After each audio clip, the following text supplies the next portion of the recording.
Right now, somewhere, a person just closed their eyes and pictured handing their mother the keys to a brand new house. They felt the tears, they felt the hug in the driveway. They felt the pride swell in their chest. And then they opened their eyes, looked at their bank account, and felt absolutely nothing. That fantasy just cost them something and they don't even know it yet. You've been fed a highlight reel disguised as a roadmap.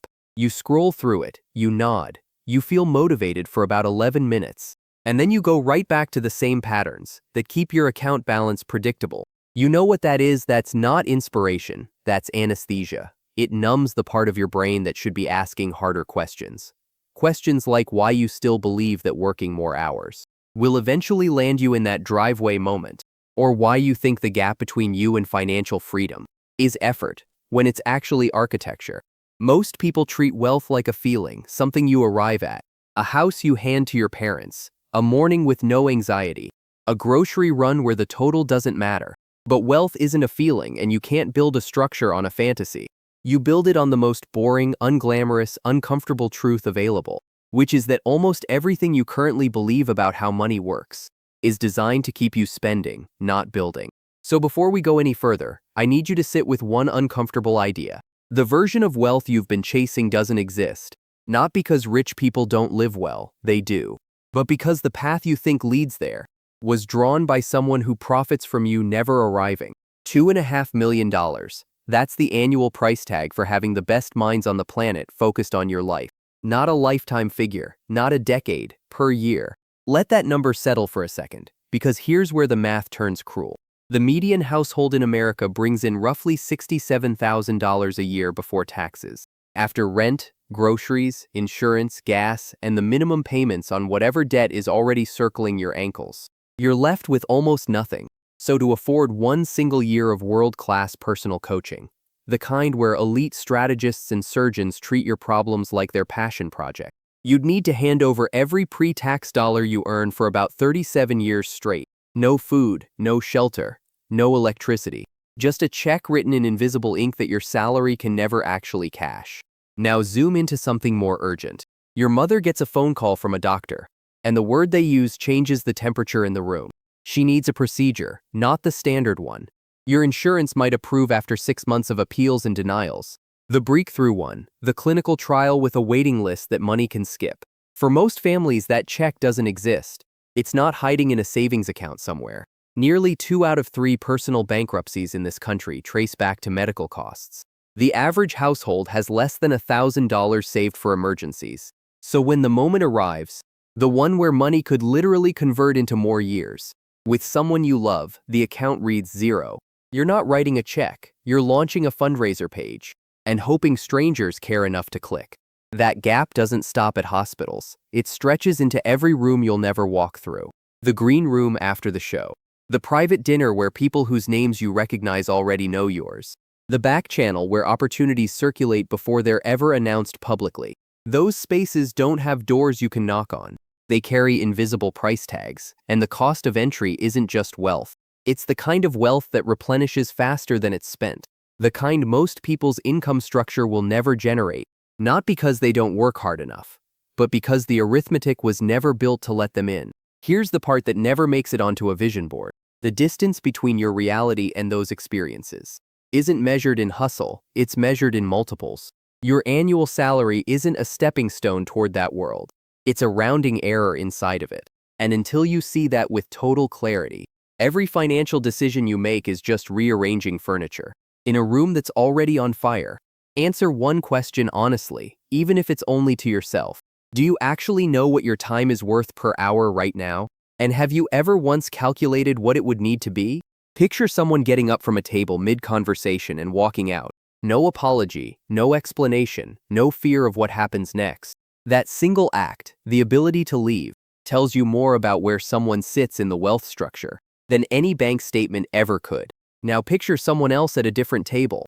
They're swallowing words, smiling through disrespect, staying seated because they need this job, this client, this landlord's goodwill. They can't afford the cost of standing up. Not because they lack courage, because they lack ownership. That's the fracture most people never see. You've been told the gap between rich and poor is income. It's not. The gap is options, and options don't come from working harder. They come from owning something that works whether you show up or not. Think about what it actually means to never worry about getting fired. It doesn't mean you're lazy. It means no one on this planet holds a leash attached to your rent, your kids' school fees, your health insurance. You own the structure. You set the hours. You take your daughter out on a Wednesday afternoon because your calendar belongs to you, not to someone else's quarterly targets. That's not a perk. That's the direct result of sitting on the ownership side of the ledger. Now flip it. Someone working 60 hours a week, performing, delivering, exceeding targets, and one restructuring memo wipes out their stability overnight. They did everything right, they just did it inside someone else's asset. Effort inside a system you don't own is rent you pay with your life for the privilege of remaining useful. And it goes deeper than employment. When someone sits down with a fertility specialist and says, make it happen, no panic, no waiting another year until the savings catch up. That's not extravagance. That's a human being whose assets removed the timer from one of the most important decisions a person can make. Meanwhile, someone with the same desire and the same love to give postpones parenthood because their hourly rate doesn't leave room for the deposit. Same dream, completely different structural position. Every closed door you've ever hit, every no more seats, every we've already accepted another offer, those aren't final answers. They're prices, and prices only stop people who have nothing but their labor to trade. The world doesn't run on merit, it runs on what you bring to the table. That exists independent of your physical presence. You already know which side of that line you're on right now. The real question is whether anything in your current routine is actually moving you across it, or just keeping you comfortable enough to stay exactly where you are. Here's something nobody tells you about peace. It doesn't arrive the day your account hits 7 figures. There are people sitting on $100 million right now who can't sleep. They're staring at the ceiling at 2 a.m. running numbers in their head, terrified that one wrong quarter, one bad bet, one shift in the market erases everything. 100 million, and they're afraid. So let's stop pretending this is about reaching a number. You watched the trips, the first-class cabins, the spontaneous mornings where someone wakes up their partner, bags already packed, car already waiting outside. You saw the image of a person who loses $1 billion and doesn't flinch because their life doesn't change. And maybe part of you thought, that's the goal. Get there, and the anxiety stops. It doesn't, not automatically, because anxiety isn't a money problem. It's a pattern problem, and patterns don't care how many zeros sit in your account. The person checking their balance 11 times a day at $40,000 a year will check it 11 times a day at $4 million. The person who panic buys when they're stressed at 25 will panic buy at $250,000. The person who says yes to every obligation because they're afraid of missing out will still say yes when the obligations cost 10 times more. The vehicle changes, the driver doesn't. So here's where most advice falls apart. People tell you to build multiple income streams, invest early, diversify, think long-term. None of that is wrong, but none of it matters. If your daily behavior is still wired to the old operating system, you can pour clean water into a dirty glass. All day long, it's still dirty water. What actually works is smaller than you want it to be. It's not exciting, it won't make a good post anywhere. But it's the one thing that separates people, who eventually build real options from people who just fantasize. Every Sunday evening, sit down for 10 minutes. Open your bank statement from the past 7 days. Find the single largest expense that gave you nothing back. Not the rent, not groceries. The one that bought no skill, no asset, no experience, no memory worth keeping. Just find it, write it down on a piece of paper.